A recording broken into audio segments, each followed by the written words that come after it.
नमस्कार दोस्तों, आशा करता हूँ आप सब बहुत अच्छे होंगे। देखिए, आज हम डिस्कस करेंगे 1, 2 और 3 अगस्त का द हिंदू पीआईबी नोट्स। हमारा करंट अफेयर देश के सभी एग्जाम के लिए काम का रहेगा, चाहे आप देश के किसी भी पेपर की तैयारी करते हो। और देखो, बच्चों का सवाल है, जुलाई का जो बचा हुआ करंट अफेयर है, जुलाई का कंप्लीट मंथ हिंदी और इंग्लिश में मैं पूरा वीडियो लेके आ जाऊँगा। और रही बात फिर अगस्त की, अगस्त का अप टू डेट अब चलेगा। थोड़ी तबीयत सही नहीं है तो आवाज़ सॉरी ठीक है। तो आपको सारी चीज़ें अप टू डेट मिल जाएंगी, तो परेशान मत हुआ करो। बहुत सारे बच्चों का सवाल था कि क्या आप बंद हो जाएगा। कभी नहीं बंद होगा, जब तक जिंदा रहेंगे करंट अफेयर आता रहेगा, ठीक है। और जिन बच्चों को पेड वाला पीडीएफ चाहिए तो वो इस नंबर पे व्हाट्सएप पे एक बार मैसेज कर लेना, आपको रिप्लाई जब भी फ्री रहेंगे मिल जाएगा, ठीक है। तो लीजिए स्टार्ट करते हैं। सॉरी, सबसे पहले बात करेंगे प्रधानमंत्री किसान योजना के बारे में। चर्चा में है क्योंकि कैबिनेट ने 3.15 लाख करोड़ रुपए के वित्तीय परिव्यय के साथ में, मतलब इसका जो फाइनेंशियल आउटले है इतना, इसके साथ में 2026-27 से लेकर 30-31 तक जारी रखने की मंजूरी दी है। अब इस योजना के बारे में अगर हम बेसिकली बात करें तो आपको पहली बात तो ये पता होना चाहिए कि इसका फुल फॉर्म क्या है, ठीक है। कि इस योजना का मतलब, ये जो नाम है पीएम किसान, इसका फुल फॉर्म क्या है। दूसरी बात क्या है, इसको लॉन्च कब किया गया था। तीसरी बात, छोटी छोटी इन्फॉर्मेशन, जैसे ये केंद्रीय क्षेत्र की योजना है, सेंट्रल सेक्टर स्कीम है। कई बार पेपर में पूछ लेते हैं कि ये सेंट्रल सेक्टर स्कीम है या फिर सेंट्रली स्पॉन्सर्ड स्कीम है। सेंट्रल सेक्टर जो स्कीम होती है उसमें पूरा का पूरा खर्चा केंद्र सरकार के द्वारा दिया जाता है, और सेंट्रली स्पॉन्सर्ड में मिक्स करके मतलब दिया जाता है खर्चा। कुछ परसेंटेज रहता है कि 50 इन्होंने दे दिया, 60 दे दिया, ऐसा कुछ करके सेंट्रल स्टेट के बीच में चीज़ें चलती रहती हैं, ठीक है। तो ये पीएम किसान सम्मान निधि योजना है बिल्कुल। और पात्र इसके जो भूमिधारक किसान परिवारों को प्रतिवर्ष 6,000 रुपये 3 समान किस्तों में मिलते हैं। तो ये इंपॉर्टेंट पॉइंट हमने डिस्कस किए हैं, तो ये चीज़ आपको पता होना चाहिए, ठीक है। इसके बाद गाइज हम बात करेंगे पीएम सूर्य सरोवर योजना के बारे में।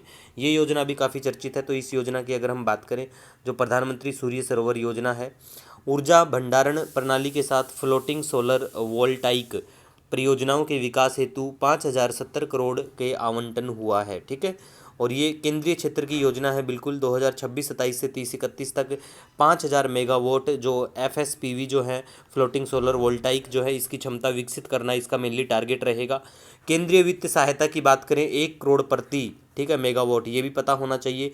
और ग्रिड ग्रिड स्थिरता हेतु न्यूनतम 2 घंटे भंडारण सह स्थित करना अनिवार्य रहेगा। और ओमकारेश्वर जो फ्लोटिंग सोलर पार्क है वो मध्य प्रदेश में पड़ता है, ये भी आप चीज़ों का ध्यान रखो।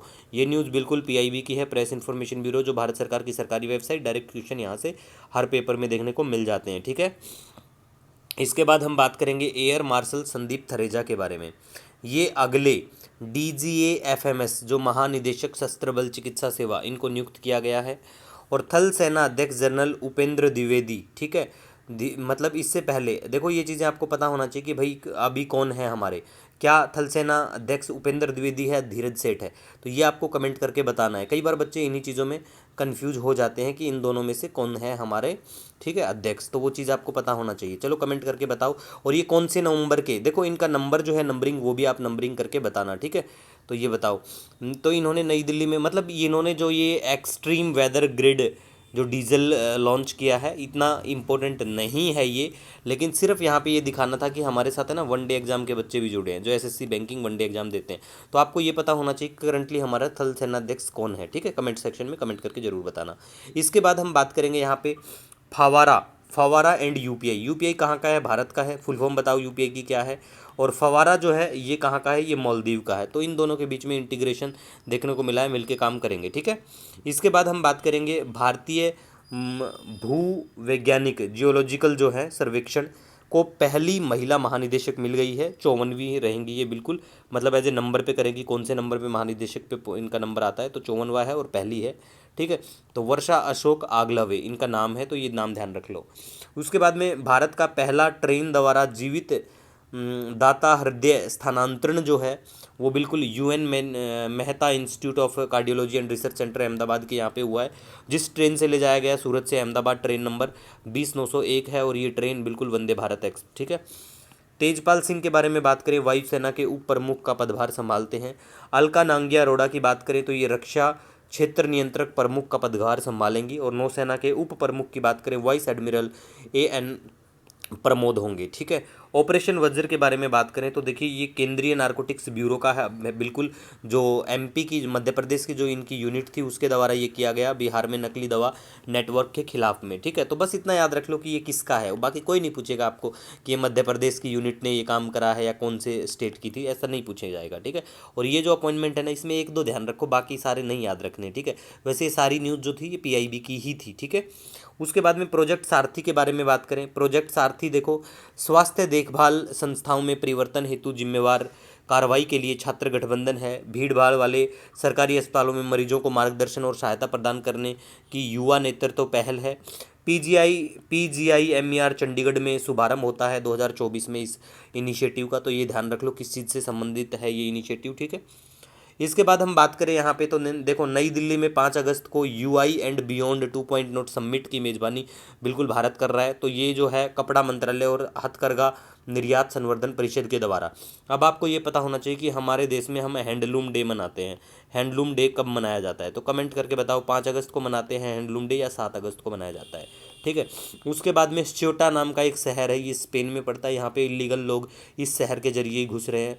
फिर आती हैं निर्मल पुरजा चर्चा में। निर्मल पुरजा कौन है, ये नेपाली पर्वतारोही है, इनका निधन हो गया है, काफ़ी फेमस थे ये। ठीक है, इसके बाद हम बात करेंगे बेंगलुरु को यूके एफटीए के माध्यम से पहला शुल्क मुक्त स्कॉटिश सैल्मन मिला है, नॉट सो मच इम्पोर्टेंट। ठीक है, इसके बाद में पैट्रियट मिसाइल की बात करें तो ये अमेरिका की हैं, और थर्ड जो सिस्टम है मिसाइल सिस्टम, ये भी अमेरिका का ही है।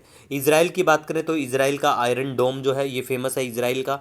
S-400 ट्रम्प और RS-28 सरमट, ये जो मिसाइल हैं ये रशियन है, रूस की हैं। ठीक है, उसके बाद में 6 साल बाद सिपकिला दर्रे से भारत चीन व्यापार की दोबारा से शुरुआत हो जाती है।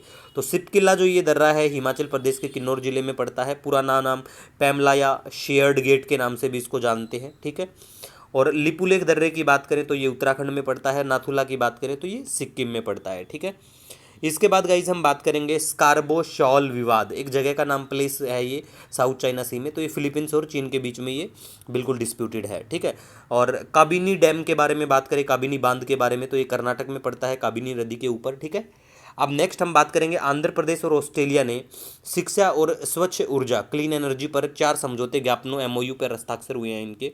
ठीक है, बाकी इतना इंपॉर्टेंट भी नहीं है।